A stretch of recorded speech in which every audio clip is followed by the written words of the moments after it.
get us started as soon as you tell me to go.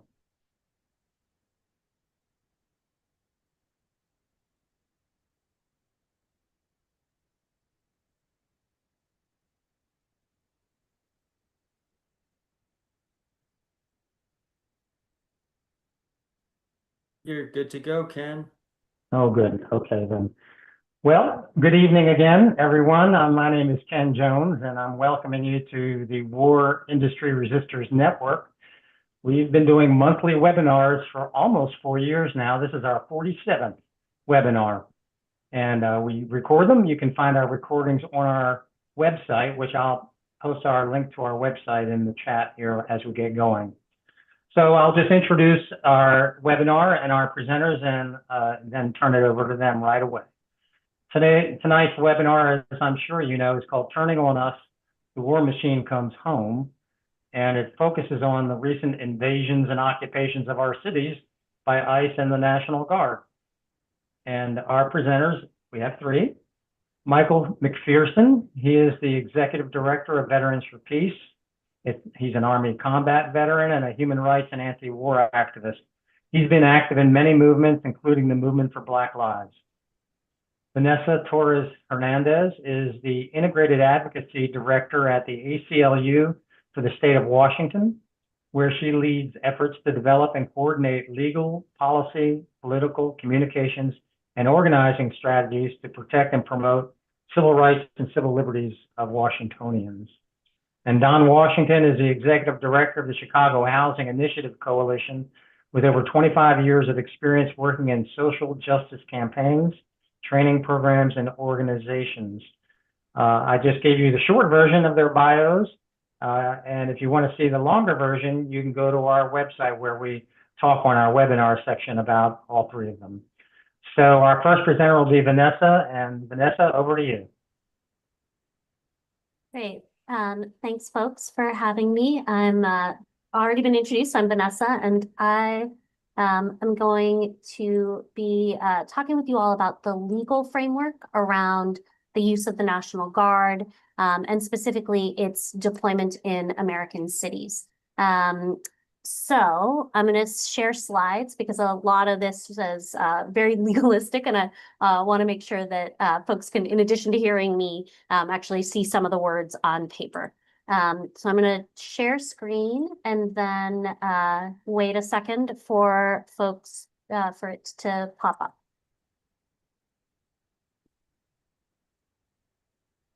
Can folks see my slides? Yes. Okay, perfect. So, you know, I'm a civil rights lawyer, right? And my work has really been around enforcing and defending the Constitution and making the promises of the Constitution actually real for the American people, and particularly for Black, Indigenous, and other people of color who have been systematically deprived of the promises of the Constitution. I did not think that I was going to be spending this year really doing a deep dive into the history and the legal framework around the use of the National Guard, but that has really become a big part of civil rights work, in part because the current administration and President Trump in particular has been both using and threatening to use the military and the National Guard in ways that are absolutely unprecedented in American history, and that defy the legal frameworks that exist. You know, and you don't have to take my word for it, right? You can take the president's own words for it. His threats to use quote unquote dangerous cities as training grounds for the military, and his threats to send in the National Guard to create quote unquote safe cities. And all of this flies in the face of the legal and constitutional frameworks that govern the use of the military. Like, you know, for those of you who are students of American history, right, the maintenance of standing armies to police citizens in times of peace was literally one of the reasons for the American Revolution.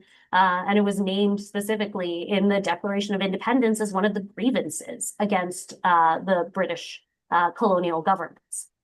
And so our system of laws is very carefully constructed to reinforce a few very concrete principles. And if you take nothing away from this presentation, these are sort of the four things that I think are important to take away. So the first is that states are generally the ones who control the National Guard, right?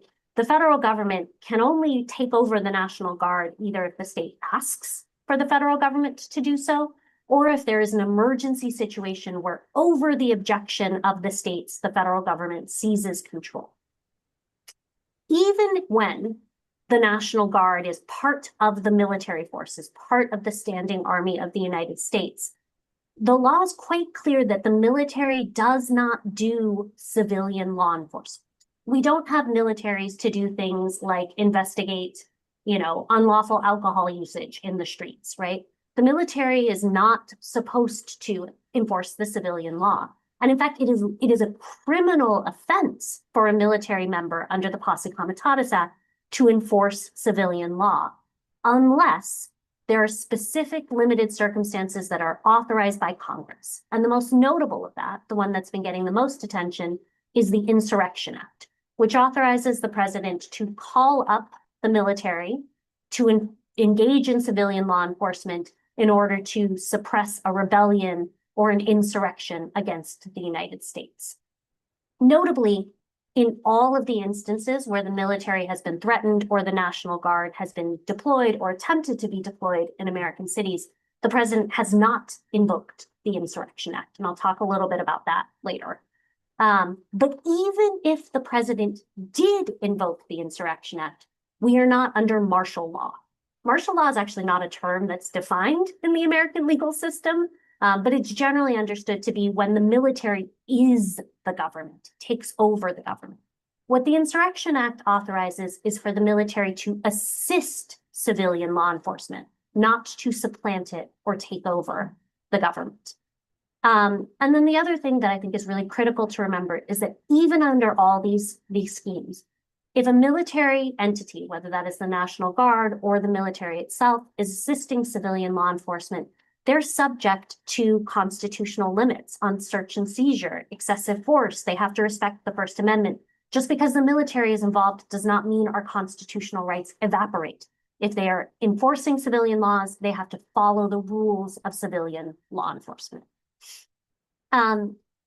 So, as the president has sought to use the National Guard in different cities and jurisdictions across Washington and has threatened to send active duty military, there are there's been a lot of litigation and a lot of court cases, all of which are still very much live and very much evolving. But the three big issues that all of those cases turn around are basically, first, can the National Guard lawfully be deployed? Can the president take control of them and use them in the way the president is trying to do? The second is, well, if they are deployed, what's the scope that authorizes their deployment? What are they actually allowed to do? And are they doing what they're there for, right? Are they acting within the scope of their deployment? And if they're deployed, are they actually complying with constitutional limits on search, seizure, excessive force, the First Amendment, all of those things? And I'll talk a little bit about how each of these issues is playing out right now. So the first question, can the National Guard even be deployed? There are basically three statuses that the National Guard can operate in. There is state active duty, which is their default under state command and control. Title 32, which is a hybrid duty where the state is in charge of it, but the federal government agrees to pay for the National Guard's operations. And then Title 10, which is when the National Guard actually becomes an active part of the federal military. The federal government commands, controls, and pays for it. When the National Guard is operating under either state active duty or Title 32, the state commands them. And so it must happen with state. Whatever they do is with state consent command. But Title 10 duty can happen over the state's objection under some limited circumstances. In Washington state, we've actually basically codified this limitation through a bill that was passed last year, House Bill 1321, which reminds folks that military forces cannot operate in Washington without the permission of our governor unless they are called into the active duty of the United States and acting under the authority of the president. And there are actually a number of states that have very similar to this type of laws. The law that the president has mostly relied on to pull in the National Guard into American cities is 10 USC 12406, which basically says it's understood to be a law that authorizes the president to activate the National Guard as part of the federal service. And it says essentially that you can do that activation if there is a rebellion or a danger of rebellion against the authority of the government, and the president is unable with regular forces to execute the laws of the United States. Those are the two prongs that the administration has really relied on. And what they're basically arguing in places like Illinois and in Portland is that protests against ICE activity or and in Los Angeles as well, is essentially a rebellion against the authority of the United States, and the president cannot, with existing resources, contain or control that rebellion to execute the laws of the United States. And they're really hinging on protests around federal buildings where there is property damage or obstruction, limited obstruction of federal law enforcement activity. And what the president is essentially saying is, I need the military to be able to protect federal buildings and to protect ICE officers who are engaging in law enforcement. And the courts have, for the most part, thus far, said, no, the facts on the ground do not actually justify, don't amount to a rebellion or an invasion, and they do not amount to circumstances where you cannot enforce the laws of the United States with regular non-military forces. So you don't have this statute does not give you the authority to, over the objection of the states, take control of their National Guard and deploy them. Everything is continuously evolving, but essentially in Illinois, that case, both the district court and the Seventh Circuit Court of Appeals said the statute does not justify using the National Guard in these instances. This deployment is illegal. The Supreme Court is hearing briefing on the government's appeal of that. In California, in California and in Portland, both of those cases are right now with the Ninth Circuit Court of Appeals, one in a regular appeal and one before an appeal to the entire court, again, trying to determine if those deployments are unlawful. With the lower courts, in both instances, saying the facts on the ground don't justify deployment here. But even if the president can actually take control of the National Guard and deploy them under those circumstances, that does not give the National Guard unlimited scope to do any and all activity, right? Because the Posse Comitatus Act prohibits the military from engaging in civilian law enforcement, from executing the law, unless, again, the president invokes the Insurrection Act, which he has not done. So if, for example, as in the case in Portland, the president says, well, I need to protect a federal building, I can't do it because of violent protests, the National Guard is here to protect that federal building. Even if a court said that was okay, that doesn't mean the National Guard can start going out and doing, immigration raids on workplaces 50 miles from the federal building that they're there to protect, right?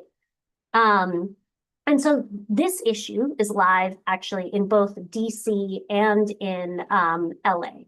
DC is a little different here because DC is not a state, but it should be. And so the National Guard, actually, the president has much more authority to send the National Guard into DC than he does in other places. But even in DC, they are saying, look, the basis that you used to justify this, right, isn't actually what you're doing. You're doing general civilian law enforcement. And the Posse Comitatus Act says you can't do general civilian law enforcement, and you're breaking that law.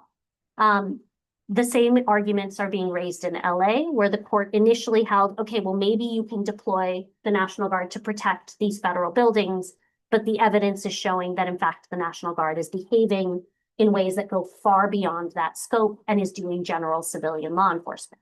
So in those cases, the courts are considering, whether or not, even if there is a valid deployment, whether the scope there goes beyond and is tripping into civilian law enforcement that the National Guard is not allowed to do. And then the third kind of big bucket of questions raised by these cases is, are federal agents or troops violating people's constitutional rights? Like if the National Guard or the military or federal agents are engaged in our cities and civilian law enforcement, they're subject to the rules of the Constitution. And their ACLUs across the country are litigating these kinds of cases, mostly right now against ICE and Border Patrol, but sometimes with ICE, Border Patrol, and federalized National Guard on things like targeting people based purely on their First Amendment protest, or using tear gas and other weapons in violation of people's constitutional rights, physically abusing and brutalizing people and using excessive force in ways that violate constitutional rights. So I offer this only to say that even if, right, and these are big ifs, the military can be deployed into a place, and even if they can legally engage in civilian law enforcement, that does not mean that the military can run roughshod. You know, the shorthand is, think of them like police, right? They should be acting, if they're doing police work, they are subject to the constitutional limits that should apply to police.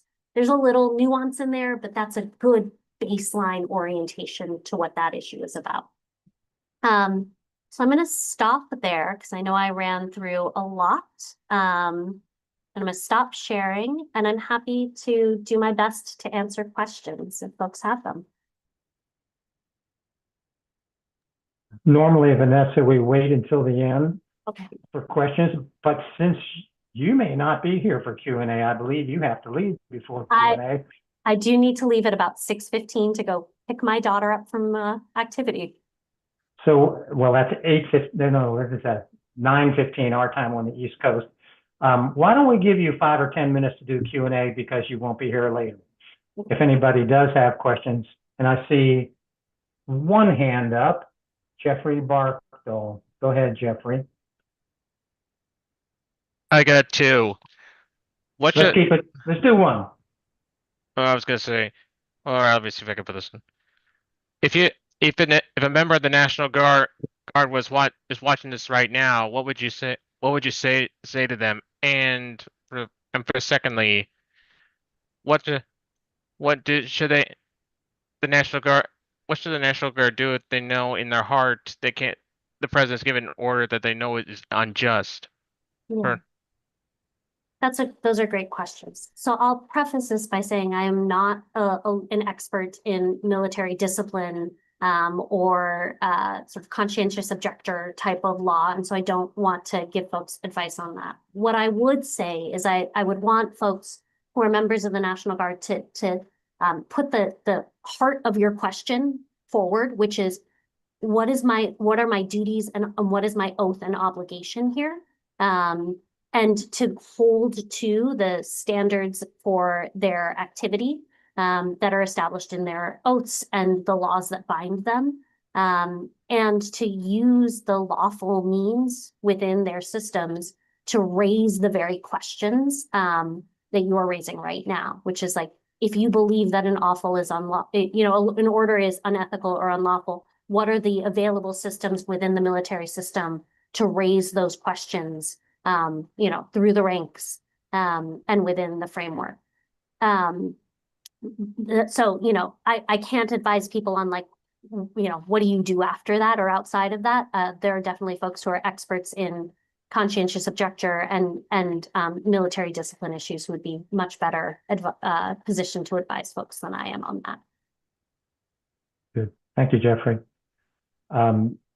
And anyone else have a question? If you notice what Jeffrey did, he used the reaction button to digitally raise his hand.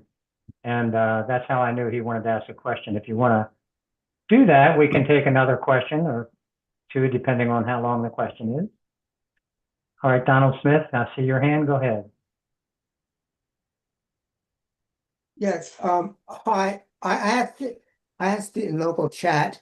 ICE is so well funded and has so much weapons. Why are they even using the National Guard? Yeah, that's a really good question. Initially, I think before the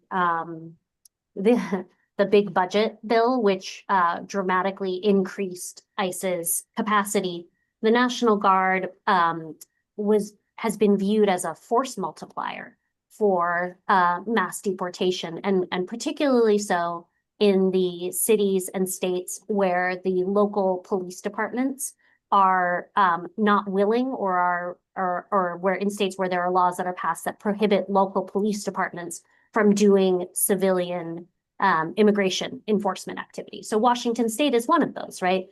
Under Washington law, our local police do not volunteer their resources to do immigration enforcement, because that's the federal government's job. And we want to preserve our state resources for the job of the states, which is general policing work. And so in some places, the administration has threatened to use the National Guard really because they want more resources and have not been able to co-opt them from other places. I also think, honestly, there is an element of political theater here. The Trump administration seems to be attracted to the visuals of tanks and armed forces rolling down the streets of American cities. And that predates this administration, right? It is the president has threatened to and attempted to use the military against protesters before. And so, some of it, I think, is just the demonstration of force is the point. Good.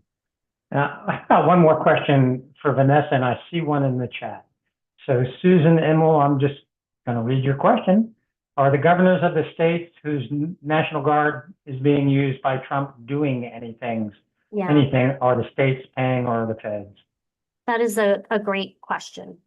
So I'm going to divide the states into two categories here. There are some states like Portland, like Oregon and California and Illinois, where the federal government is seizing control of their National Guard over the government's objections, over the governor's objections. DC, and in all of those instances, the governors of those states have sued and gone to court to say the president does not have this authority. Court, stop it. And in addition to that, they are doing things like doing Know Your Rights trainings, setting up monitoring and hotlines, prohibiting the use of their own city resources as staging areas, and documenting what is happening, and also calling for congressional action to limit and further clarify the role here. There are a number of states that are volunteering their National Guards for these purposes. Texas being one of them, for example, which has volunteered its National Guard to go to DC, or portions of its National Guard to go to DC to engage in the president's agenda there. And so there are a number of governors who are actively supportive of these efforts to deploy their own National Guards for immigration enforcement, and also, are flirting with the idea of sending their own National Guards into other cities at the federal government's behest. Okay, that's good. That was a good Q&A. Why don't we move to Michael for our next presenter, and then after that we'll have Don, and then we'll have a general Q&A after that. Go ahead, Michael. Okay. Thank you. Thank you to everyone. I see there's some Veterans for Peace members out there, and I'm from North Carolina, so I see some people from Asheville and North Carolina. Just hello to everybody, but especially those people. I'm getting ready to share my screen. I think everybody can see that. So again, thank you for coming to hear what I have to say, turning on us. The war machine has come home, and it's really kind of been here from the beginning. So I've been asked to talk about how the war abroad has come home. I will provide a brief overview of how the U.S. government has used the military in domestic situations 37 times at least, because I know I missed some.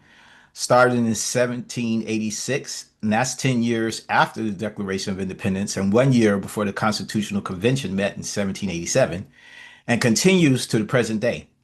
I will also briefly talk about the militarization of the police and how that has led to a normalization of seeing military-style figures in our streets, acting as police. Then I will share my thoughts on the difference between deployments before Trump 2.0 and the current ones. So, Military and the militarization of the police, a brief history. So is a review of 37 instances I found when the National Guard deployed to control people and communities. The majority of those deployments at 23 were federalized. That is the number that you'll see shortly in green as I go down this list. And I'm just going to go down it kind of slow, but not too slow because there's 16 pages and we're not going to read each one. The sections highlighted in yellow describe the forces used, including the National Guard and possibly active duty personnel. I found that the vast majority of the time when the National Guard is federalized, active duty personnel also play a role of some kind, maybe just back up or put on alert or something like that. And that's indicated in the brown number that you see. I found 20 instances of the 23 federalized use of the Guard when active duty was also used. All right, so let's go through this a little bit. Number 5, that's the 5th time that the militia of some sort was used. And that rebellion is interesting because that was about voting rights, this Dorr Rebellion in 1842. So you see in red is number 6 means that it was federalized. Number 4, the 4 means that's the 4th time that militia was used and had some active duty component. Excuse me, and was federalized. I just made it red so that to make it stand out that it was federalized, but that's the 4th time that it's been federalized. So I did that throughout.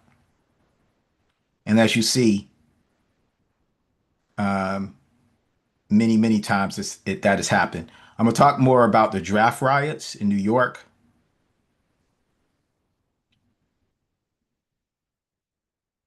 This Cripple Creek strike is interesting. I'll mention that again.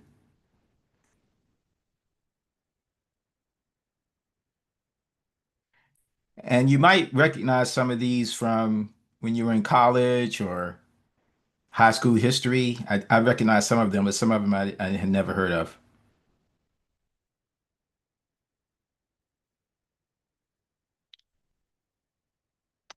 I'm going to talk about the bonus army too.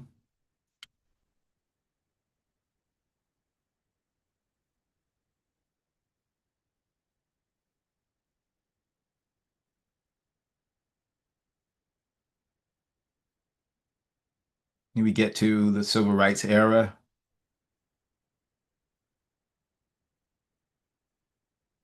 And MLK's assassination, Kent State,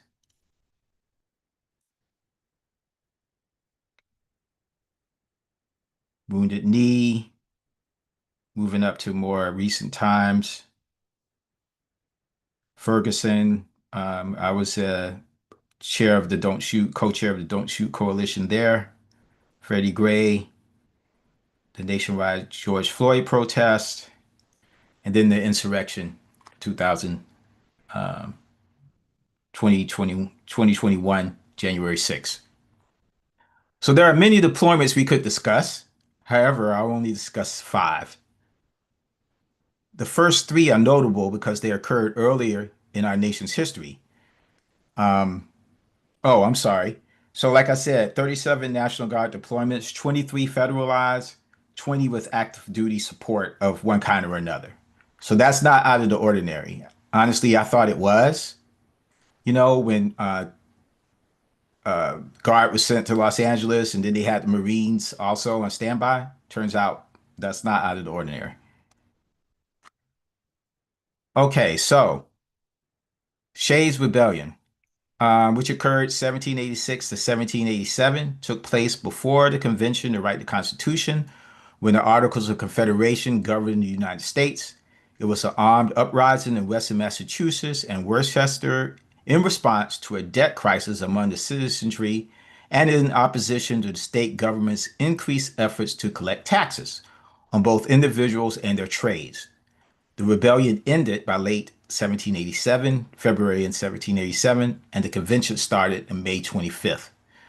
The central government would have deployed troops, but it lacked sufficient funds to recruit soldiers. So the Massachusetts militia quelled the rebellion. The rebellion prompted those hesitant about establishing a strong central government to reconsider their stance when debating the Constitution. So that rebellion actually impacted how our Constitution was written to have a stronger central government. The Whiskey Rebellion, very similar to Shays' Rebellion, 1791 to 1794, was also a reaction to taxes, but this time placed on whiskey to generate revenue again for the war debt. It was the first tax imposed on domestic products. Many farmers throughout Western Pennsylvania didn't want to pay the tax. They were Revolutionary War veterans, just like Shays' Rebellion, who felt that the tax went against the principle of taxation without representation, and many had economic hardship. They used whiskey for bartering or to sell. There were attempts to negotiate, but eventually President George Washington himself led an army of militia comprising at least 13,000 men, provided by, and this sounds similar to what Trump was going to do or try to do, provided by governors of Virginia, Maryland, New Jersey, and of course, Pennsylvania. And then there's Fry's Rebellion, 1799 to 1800. It was a revolt, again, against taxes to fund a larger army and navy for this war called the Quasi-War, an undeclared war between the United States and France in 1798 to 1800. The agitators were primarily Pennsylvania German farmers who felt that the tax was unfair and were upset that the tax assessors were largely Quakers and Moravians, neither of which fought in the American Revolution, while the majority of the farmers did. People were arrested for tax evasion. The rebels freed them. President John Adams called out a force of federal troops and local militia. They marched into the rebellious counties and began making wholesale arrests of insurgents. John Fries was among the men captured. And one of the things I want to point out when you're looking at this slide is John Adams, and you can read for yourself what he said, but there he's contemplating balancing people's rights with the need to have rule of law. He thought about that. And in fact, he thought about it so much that Fry was arrested, found guilty of treason, condemned to death, but the president pardoned him. So I think that's important because it shows that, yes, flawed democracy and everything that was going on at that time was bad, but the people were still thinking about democracy. They were still thinking about some level of fairness and how to use force. New York City draft riots.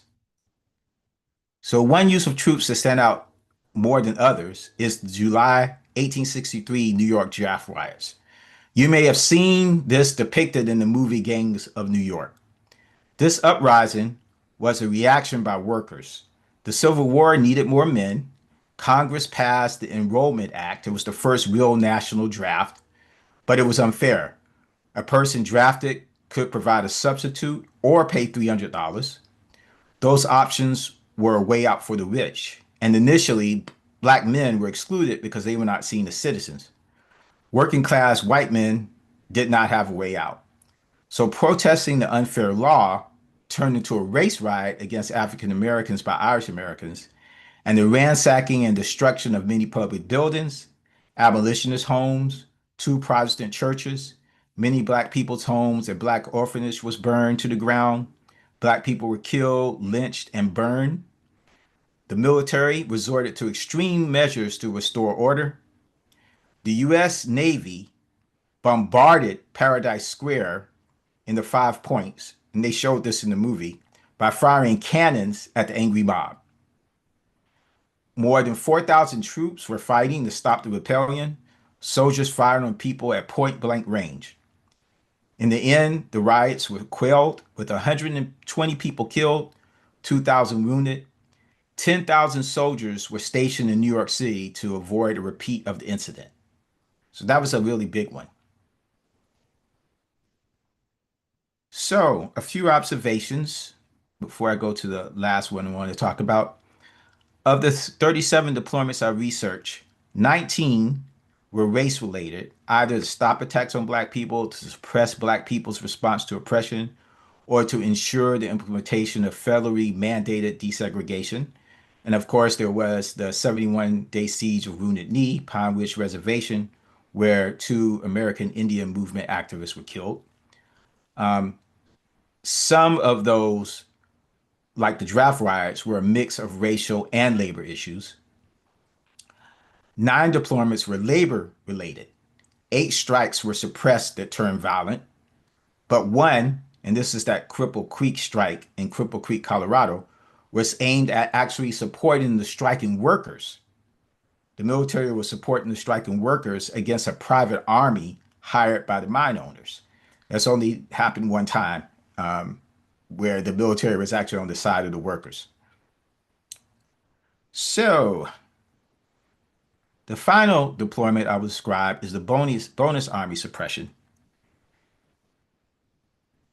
In 1932, about 43,000 people, including 17,000 World War I veterans, marched on Washington, D.C. to demand early payment of their service bonuses promised for 1945.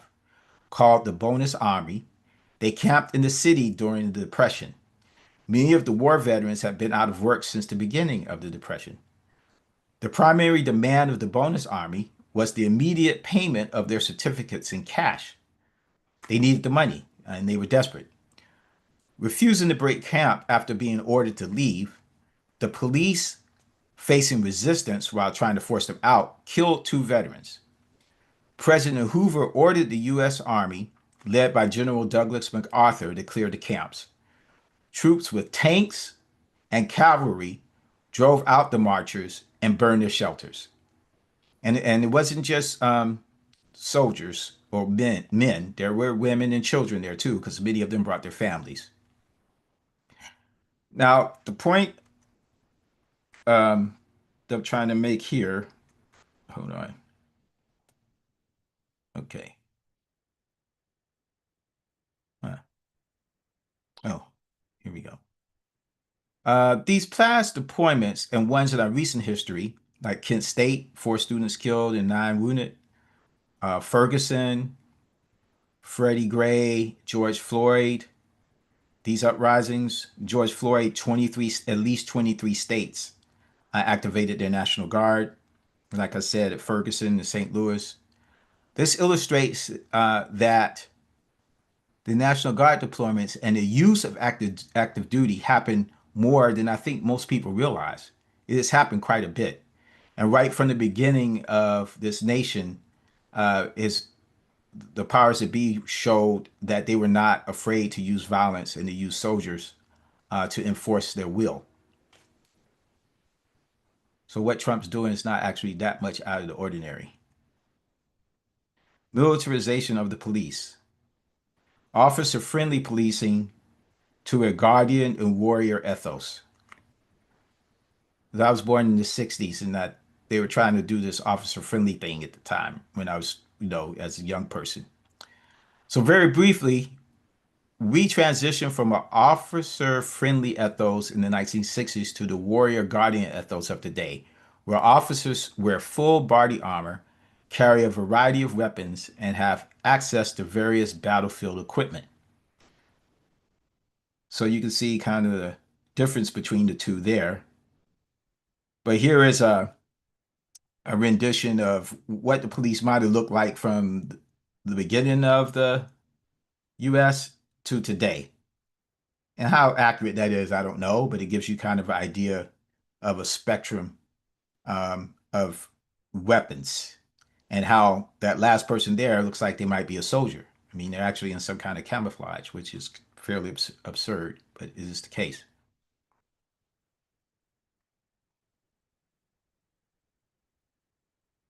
Now, the police department receives military equipment, and most of you probably have seen, and I've seen it pretty much up close, especially at Ferguson, during the Ferguson Rebellion.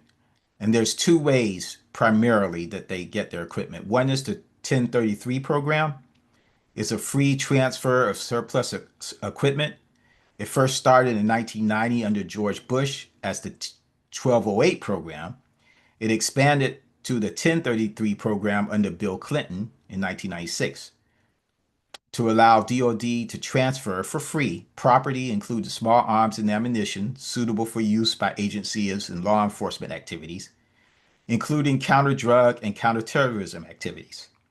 Equipment examples include rifles like the M16s, M4s, armored vehicles, MRAPs, night vision gear, helicopter, body armor, surveillance technology, and it has been billions of dollars worth of transfers. The second program is the 1122, which was authorized with the National Defense Authorization Act of 1994. This allows state and local enforcement agencies to purchase new equipment directly from the Department of Defense suppliers at federal DoD contract prices, as opposed to having it transferred to them for free. They can purchase them.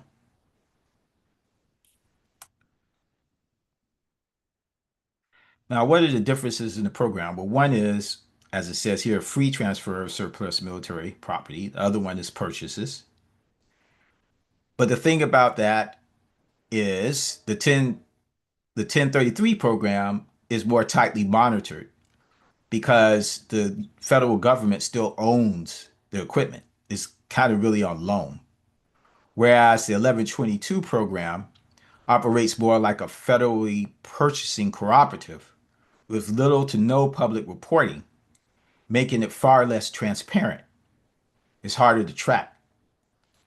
And I think most people have heard of the 1033, but might not really realize that this 1122 even exists.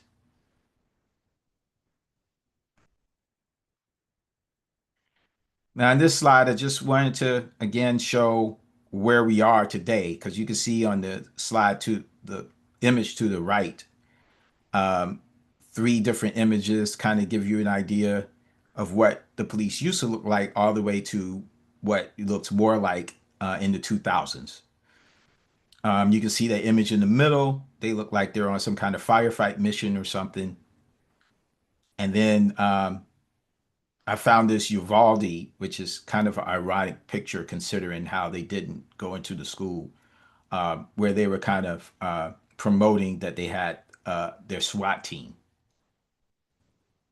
And one of the things that has happened as more and more police get SWAT teams and get this equipment, they use it for suspect reasons, like just to go out and give a warrant when it's unnecessary to use all the force that they bring with them.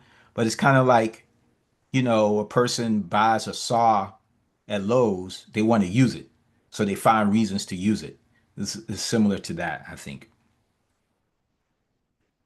So my conclusion about what's the difference between past deployments and today. From our nation's inception, the leaders of the state have consistently been willing to use force to advance their policies and maintain the status quo. Sometimes the rebellions led to change or temperance by the ruling class, such as reducing taxes and passing laws that made the system fairer. The governors and president deployed the military for specific reasons. In all the instances I found, there was an emergency or a dispute. Of course, there was always politics. However, the use of the military was constrained by the rule of law, public opinion, and a general belief in democracy, although deeply flawed. No president or governor was trying to set themselves up for authoritarian rule, at least not greater than what white supremacy allowed all white men, and to some extent, white women. Difference today is that President Trump and his most ardent followers do not believe there is a constraint on his power. The military is his to use as he sees fit, not for the benefit of the nation or anyone else unless it supports him. Trump is the executive that the founding generation was afraid would one day come to power and have no respect for the ideas of liberty and freedom at all for anyone but himself. However, one may critique each of the 37 deployments, they were limited in addressing a specific problem to maintain order, And then the leaders ordered the military back to their homes and bases. Trump is using the military as an intimidation political tool to create a new order. He is waging a war on the people and his perceived enemies. So the question about why does ICE need the National Guard? Well, they don't need the National Guard. Uh, don't forget, Trump used attacks on ICE as well as this idea of crime to deploy the National Guard. So to me, that means that it's a pretext. It's not the real reason. The reason is intimidation and normalization of having the military in our streets and probably setting up for election time. So this period under the Trump administration is the most perilous of domestic military deployments. We must organize and reach the hearts and minds of service members. They are citizen soldiers who we must help remember their loyalty is to the Constitution, the people of the nation, and their communities, not to one man, even if he is president.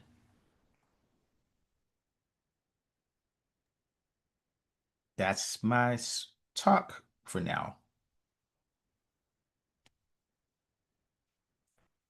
Okay, how do I stop this?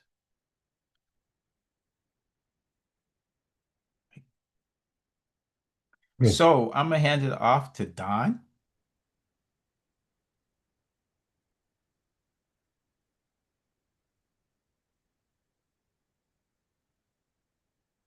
Hey folks, how's it going? Pretty exciting, really uplifting things we've heard so far. So I'm coming to you from Chicago, and I want to start off by just saying that I do not speak for all of the movement here in Chicago. No one possibly could. It's too big, it's too diffuse. There are too many different organizations that are engaged in too many different ways. So I just want to be really clear about that.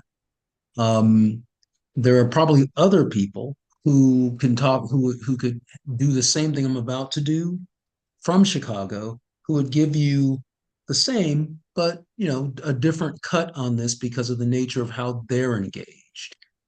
So I even sent a document which you guys will all get later from Ken and from Michael um, that is a collection of resources to give you a sense of what I'll be describing here when I jump into my talk. And unlike the others, I'm not as cool or as coordinated, so I don't have a fancy slide presentation for you. But I do think that what I have to say may be of some use to you. So I want to start by doing this the way that we do this here in Chicago, is we start by laying out the reality of the situation so that we really understand what we're actually dealing with here. So first things first, you need to understand, right, that we must resist and fight with every tool we have. We will have elections until we don't. We will have peaceful demonstrations and protests until we don't.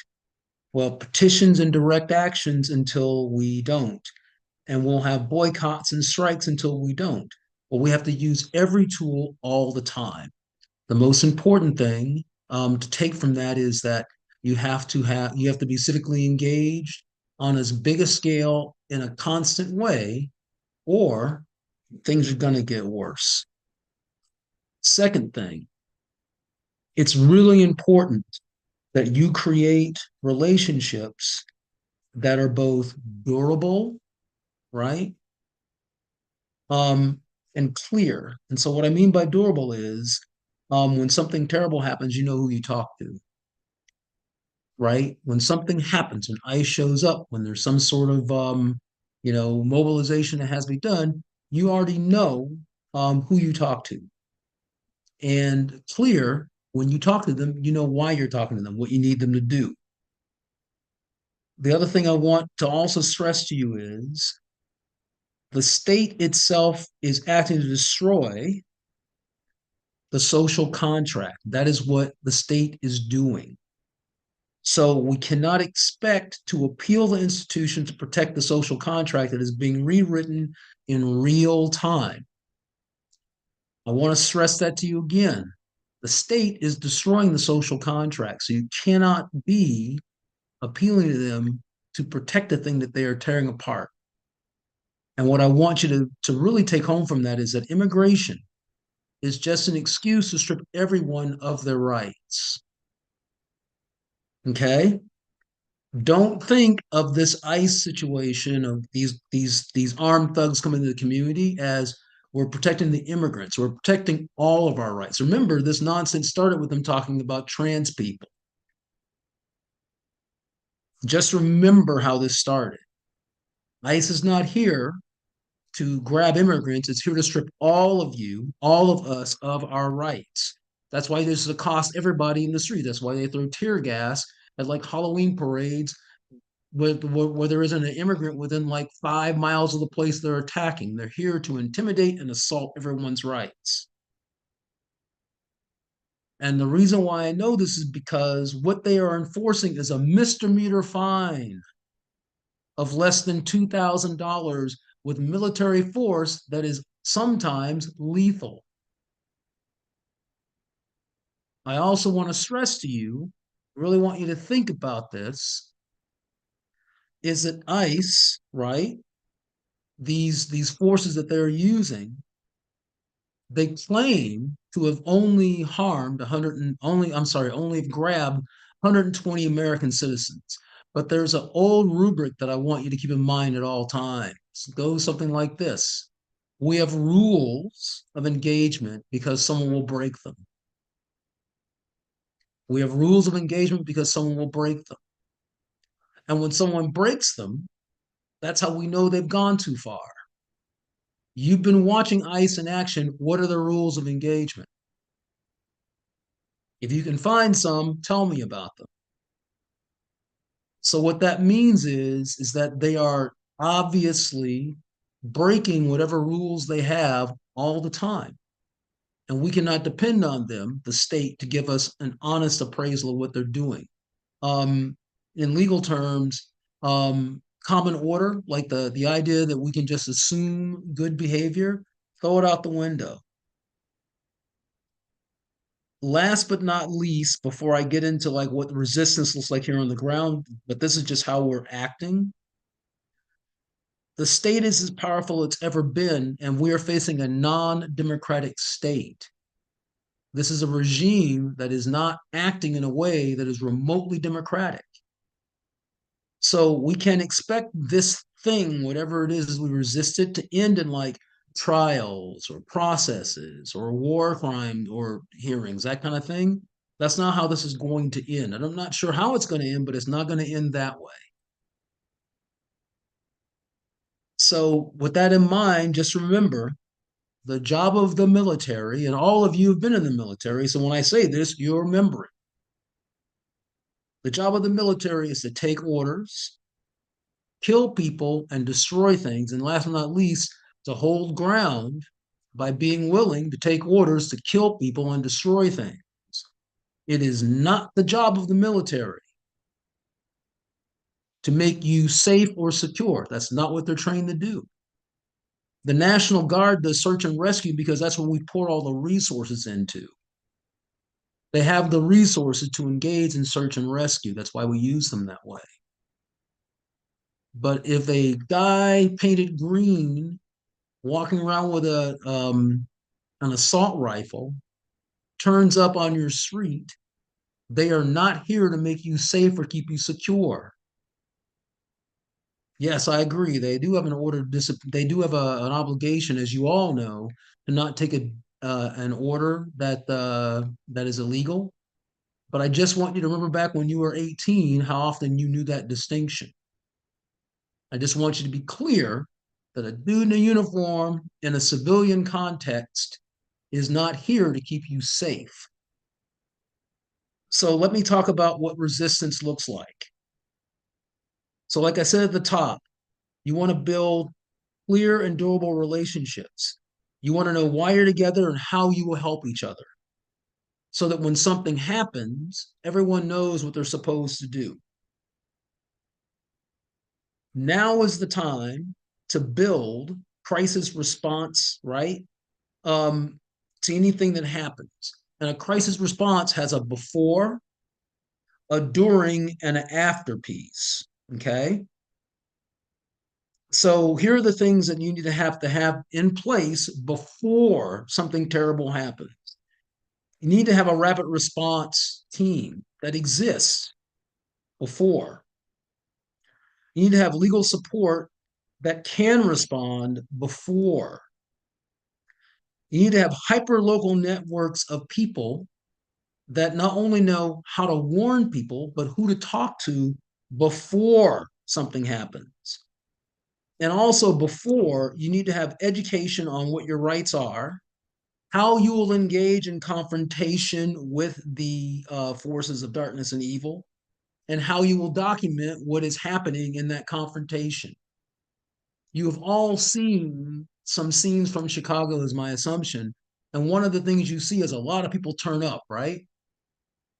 Everyone's got a whistle, tons of whistles all of a sudden, no matter where you are in the city.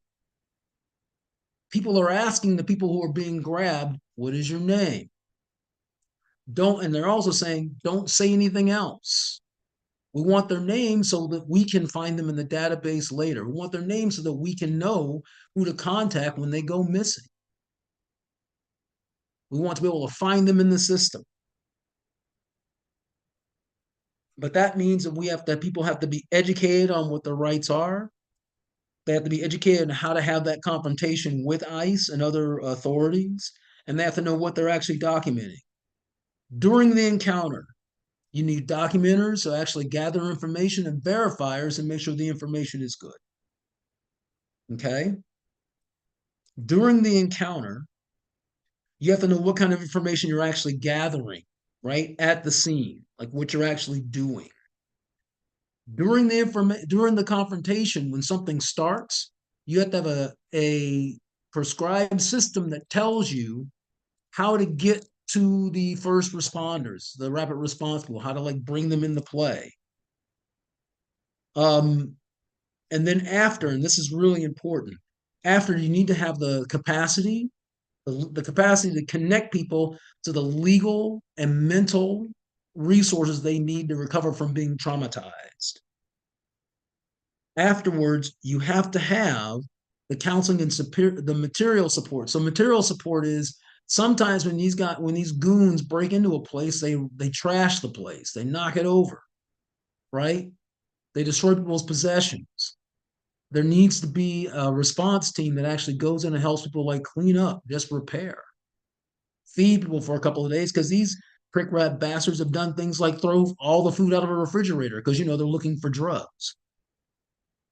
At least this is what they say, right? And then afterwards, you need to have connectors who bring people to training that happens before. Your response should look like a cycle. I also want to make sure that I cover that you have to have community-based hyper-local reactions to what's happening. So you don't want to have a big organization that takes in everybody. You want to have a distributed network of people like a spider's web. Or within each community, within each specialty, there are half dozen groups that are all learning the same stuff, but we're not all connected directly. You need to start thinking about that spider web of organizations in your area. And then this is probably the most important thing I'll say all night. You need the capacity to engage them, and that's the forces of darkness and evil, at their level of energy. And what that means is your nonviolent response has got to be just as confrontational as their intensity, right? And that's why you'll notice people saying things like, you're a coward. You're on the wrong side of history. My parents are ashamed of your parents for having had you. Stuff like that. Get inside their heads. Ask them things like, why have you decided to become a Nazi? When did you decide that you were done being American? Because some percentage of those people can't take it and will quit. But you have to meet them with that level of intensity so that other people around them, other people who are within earshot, will begin to engage as well. Because anyone that engages as well is someone you can hand a card to and say, hey, come to the next community training. Be part of this. Here's a whistle. Start getting engaged. So that's it. That's all I have to tell you. If you do all those things, you'll be just as safe as you were when you started, but at least you'll be able, right, to respond in a way that will keep them from getting bolder and acting worse. My work here is done. Not yet, Don. People have some questions, I'm sure. Dang it. Yeah. I don't think your work's done, Don. That was pretty good, really great. Thank you. And thank you, Michael. And Vanessa, are you still with us, or is Vanessa taken off already? Maybe she's gone by now. Okay, so before we get to Q&A, it's a lot of times between presentations and Q&A, we have some sort of a pitch about what you can do, so action you can take or something like that. But tonight we don't have something specific like that, but we do have the Executive Director of Veterans for Peace with us, Michael McPherson, and I've asked him to talk a little bit about Veterans for Peace and how you might be involved with them and what they do and all that. So Michael, go ahead. Okay, well, thank you. Thank you, Ken. So yes, please go to veteransforpeace.org. Check out our website.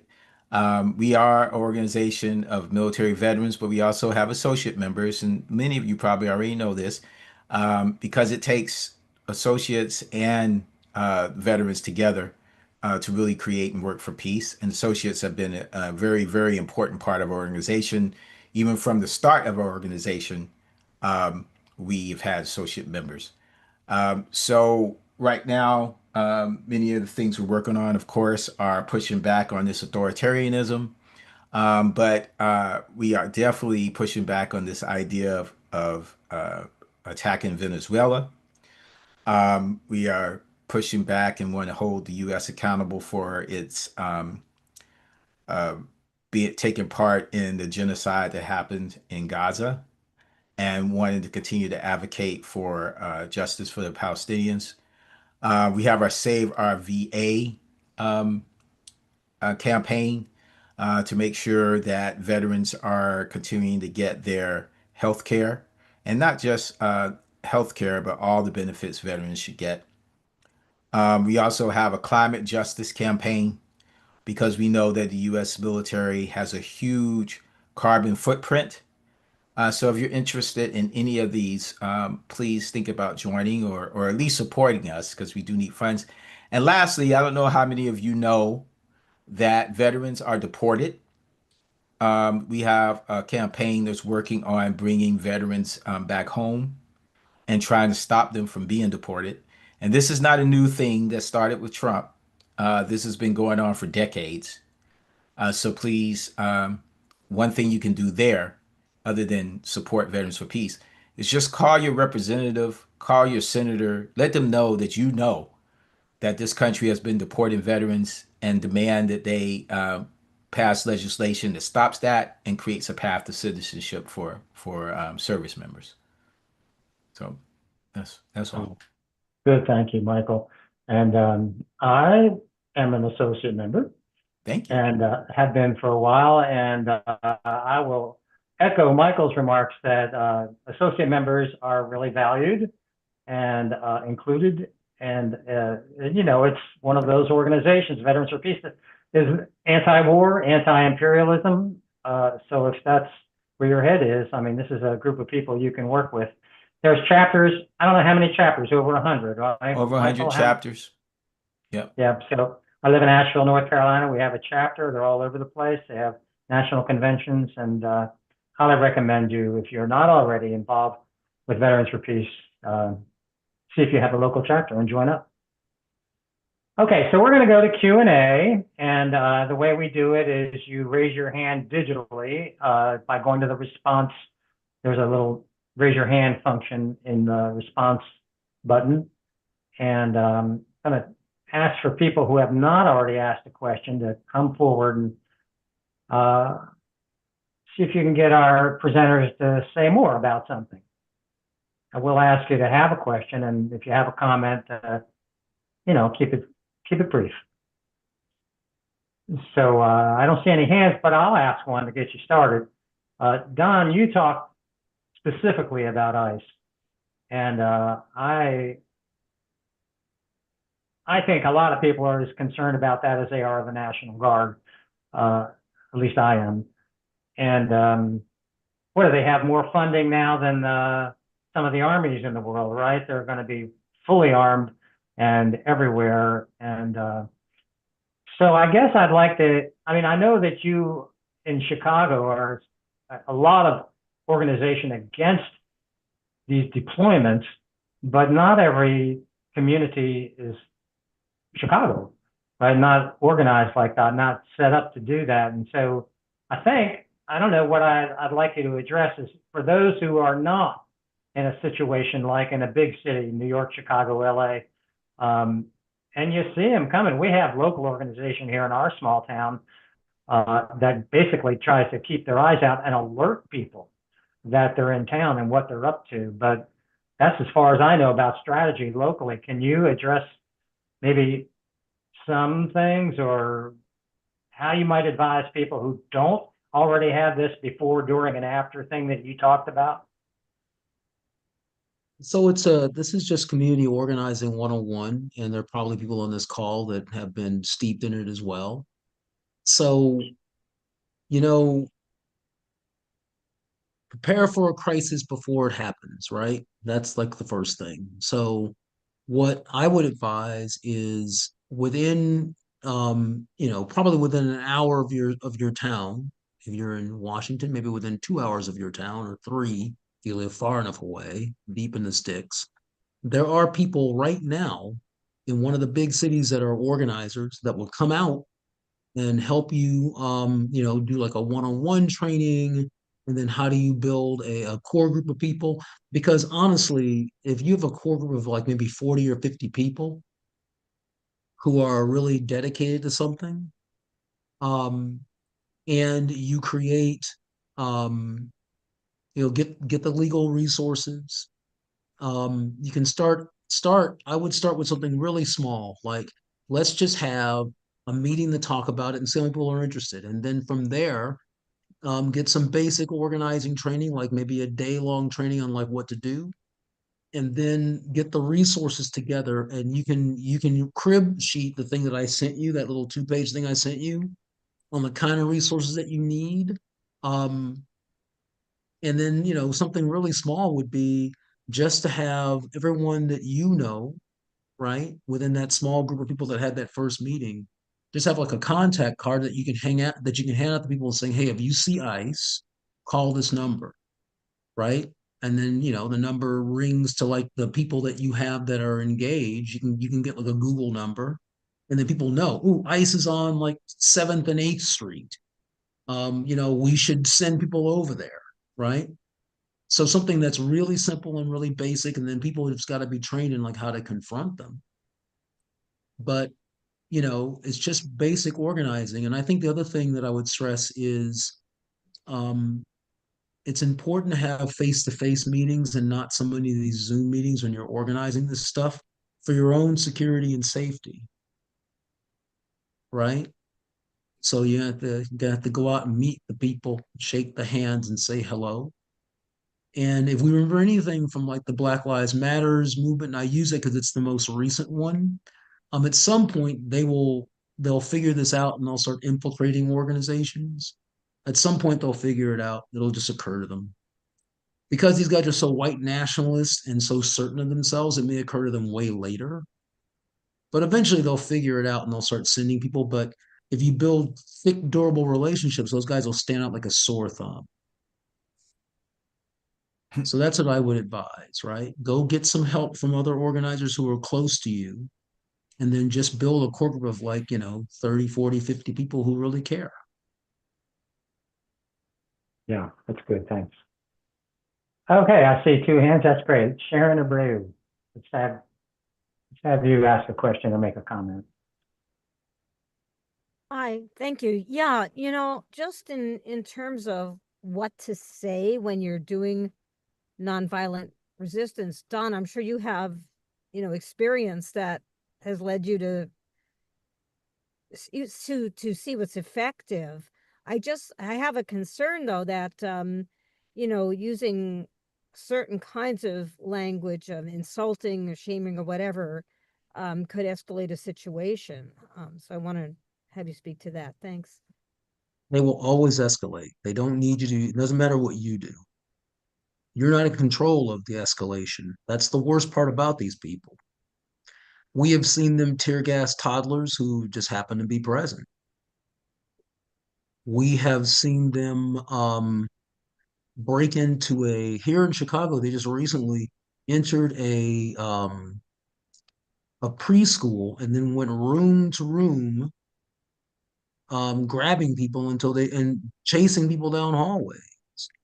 So, Sharon, I want to stress to you, there's nothing that you can do to provoke them. They're already provoked. They want to be provoked. What you need to learn how to do, right, is to engage them verbally without touching them. Because what happens is if enough people engage them verbally on a big enough scale, then it's almost like a shield. It doesn't always work, right? But if there's enough folks who are engaging them verbally, what they tend to do is they tend to look around and realize there's like 4 of us and like 50 people, and it backs them up. And you'll see tons of examples of this online. I got to tell you, it just works. But I want you to throw away the idea that your behavior regulates theirs. That's why you want to meet them with the same energy so they'll stop, because they're basically bullies. If you meet with them with the same energy, you have a high chance of them just walking away. If you show any hesitancy or fear, they will be emboldened to get worse. You cannot de-escalate with them because they did not come here to do anything that's de-escalated. They've come to escalate. They want to hit somebody. They want to hurt somebody. That's why they took this job. They enjoy the fear. So you cannot de-escalate them. So don't try. I want to say one thing because we're distinguishing, at least here in Seattle, and I think to some extent, because National Guard hasn't gone to Chicago per se, between ICE and the National Guard, right? That's important to remember because most of the National Guard don't necessarily want to be there. Most people who signed up as National Guard thought they were going to be doing something else, right? So that the tactic with them should be different. Yeah, I agree. The National Guard, we haven't had any of those guys, to be honest. But in Los Angeles, because we learned a lot from Los Angeles, because they were really hit hard first. In Los Angeles, people with the National Guard have like a conversation with them almost. And the conversations are more almost like conciliatory, like, why are you here? This can't be your orders. Do you see? Obviously, sometimes in Los Angeles, they've been able to point to what the ICE guys are doing and ask the National Guard guys if they condone this. Yeah. Because they're standing right next to them. Yeah. So it's a whole different situation. So here in Seattle, we're developing a united veteran and civilian response campaign where we're going to work with civilians where we as veterans can take a lead, at least where we're present, and engage with the National Guard because we used to be them. We used to be in the military. One day they're going to be us, right? And we can talk to them and we want to train civilians as well to be able to do something similar. So that, because like I said in my presentation, the gangs of New York, they use cannons on the on the mob. Okay, so the ICE is something different than the military in terms of even their ability, but also their mentality. So we have to think about looking at the forces in different ways depending on who they are. The police and ICE are different than, the military. And in some cities, the police actually don't even like ICE. So it's really a weird mixture that's taking place, and you gotta try to understand in your city what are the dynamics. But ICE is always looks like to be bad. Yeah, here in Chicago, we had a situation where the we've had a couple of situations happen, and because Chicago police, they're not the greatest, but they also like it's like they honestly believe that they are the biggest gang in Chicago. Like they believe this in their bones. It's like some genetic memory of something that they've always had. So when the ICE guy, the as of late, a couple of things have happened that are really interesting. One, about a month and a half ago, I guess, the ICE guys managed to tear gas some Chicago police officers. Ever since then, the response, the Chicago policemen have been unpleasant to ICE ever since. It's like they just kind of took it as a lesson. Now it's not 100%, but in some we've seen things like, let's see, they've detained some ICE guys. They've dispersed, like they made a bunch of ICE guys get in their car and leave Little Village recently. They're like, you got to go. We cannot protect you. What do you mean? I mean, we can't protect you. We're not going to help you. We can't protect you. You guys got to get out of here, for your own safety. And the three ICE guys got in their car and drove away. Now, I'm not sure that that's not a thing that's happening all the time, but the fact that it is happening is a hopeful thing. Because if the Chicago police will turn ICE, anybody will. And these people are not known for their they're not woke. They're not aware, right? They lack a social conscience, and yet ICE is too much for them. Shocking. Really interesting. Okay, thank you, Sharon. And hey, Doug Rawlings, I see your hand up there. Why don't you come on in?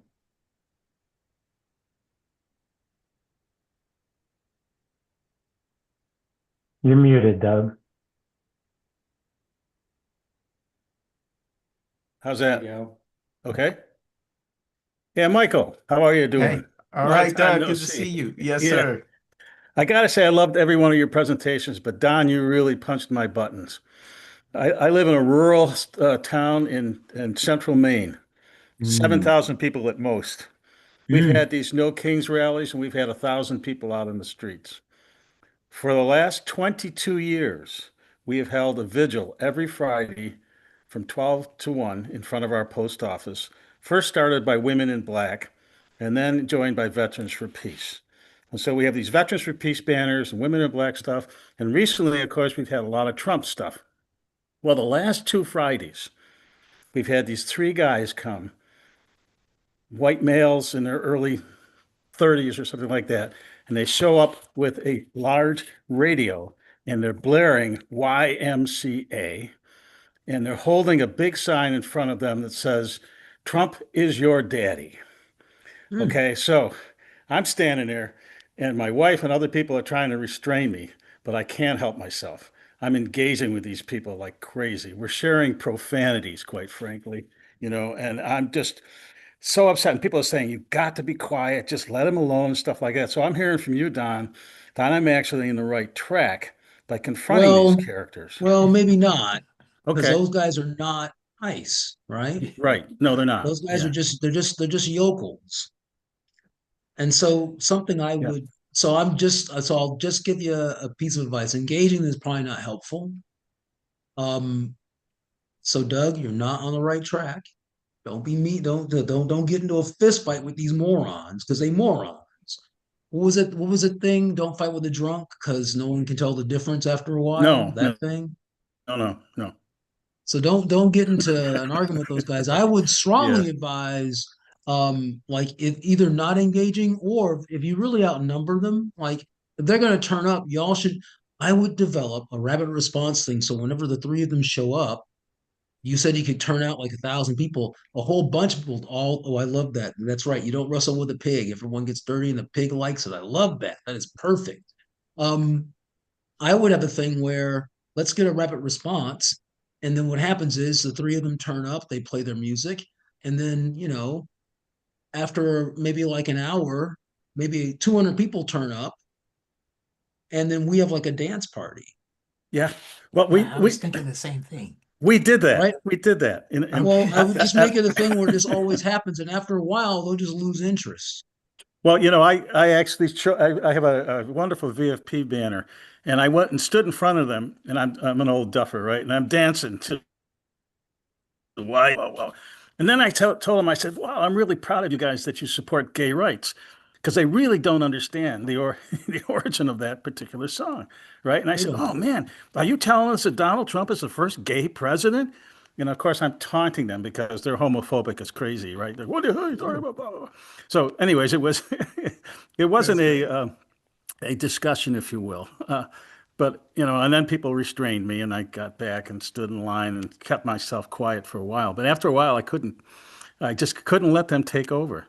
And other Well, people then started dealing with them as well. So thank just you for have this. it's better to have an organized response Yeah.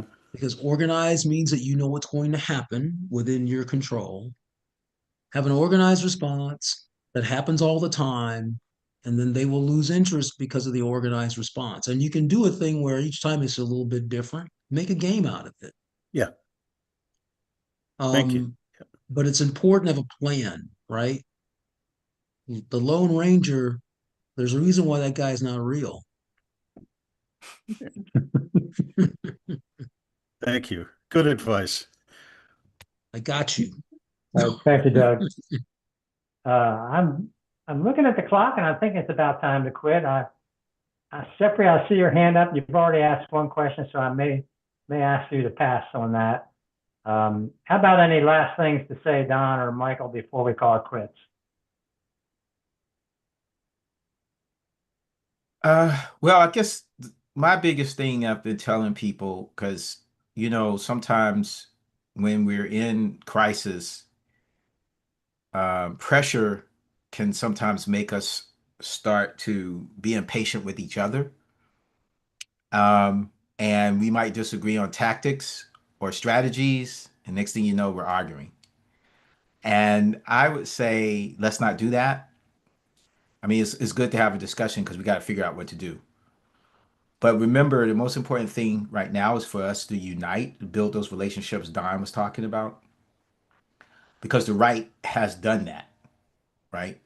And if you're looking for who to unite with, it's the people who have a vision. Remember, it's about the vision of the future. It's not just about how to get there, which is where we get into arguments.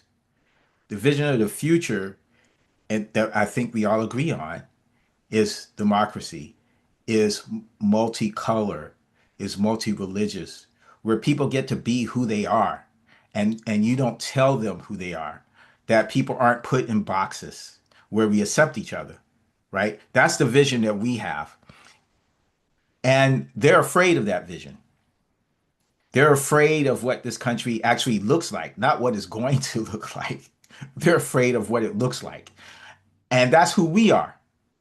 So if we can remember that and not let this path, these arguments about the path, get in the way, then we will win. But if we let ourselves get divided about, well, how do we get there, when none of us have the full answer, right? Then they will overwhelm us. It's a collective. That's what we all need to remember. It's a collective. That's what democracy is, right? We all get together. We figure it out together. So either we believe in it or we don't. And if we believe in it, let's act like it, because they don't know what to do with that. So that's what I think that we really have to remember. Yeah. Don? Oh, I've talked a lot. So I'll just tell you what my first organizing boss ever told me. Pretty pithy, think it's helpful. If you can't be good, don't be caught. Can't be good, don't be caught.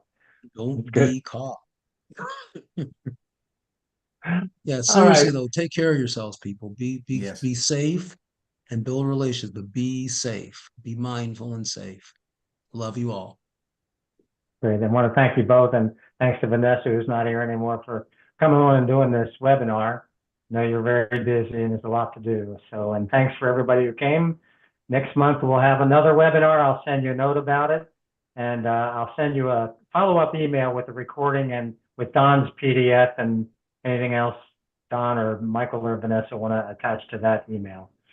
All right. Good night, everyone. Thank you. It's been a good evening. Thank you, everybody.